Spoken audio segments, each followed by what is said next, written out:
एक गांव में राम नाम का एक अमीर किसान रहा करता था। उसके पास बहुत धन था, लेकिन वो फिर भी घमंडी नहीं था।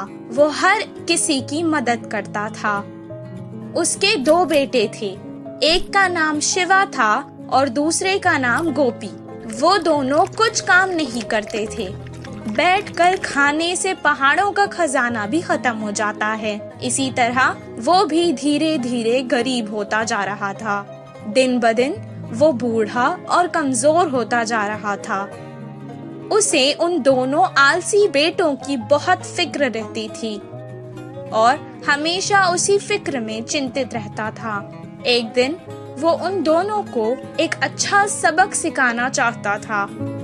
जब हम अमीर थे तब इस गांव में चोरों का बहुत ज्यादा डर था। इसलिए मैंने कुछ सोने के सिक्के अपने खेत में एक घड़े में छुपाकर रख दिए थे। बहुत वक्त हो गया है ना, इसलिए मुझे याद नहीं आ रहा है कि वो कहाँ रखे हैं। तुम दोनों सारा खेत खोद दो और उस घड़े को बाहर निकालो। अब हमें उस सिक्कों की बहुत ज्यादा जरूरत है। बहुत खुशी से शिवा और गोपी खेत गए और सारा खेत खोदने लगे। कुछ देर बाद गोपी ने कहा, अभी तक हमने बहुत खोद दिया है, फिर भी हमें वो सोने के सिक्कों से भरा हुआ घड़ा नहीं मिला। शिवा ने जवाब दिया, जिधर खोदना बाकी है उधर ही होगा शायद। बिना ज्यादा समय गवाए जल्दी करते हैं। बहुत मुश्किल से उन्होंने सारा खेत खोद डाला, लेकिन उन्हें वो घड़ा नहीं मिला।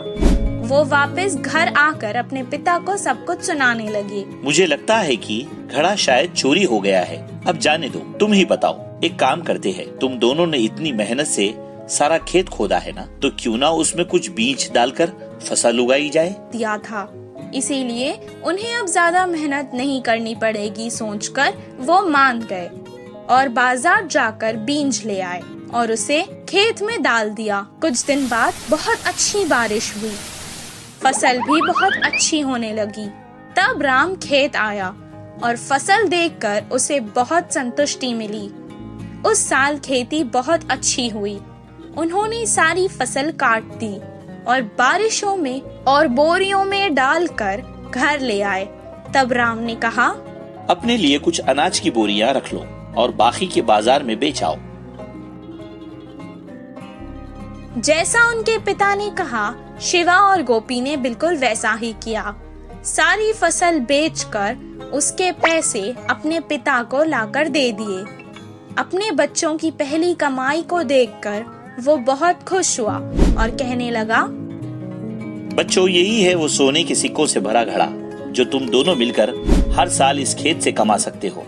तुम दोनों सुखी जीवन बिता सकते हो और हर किसी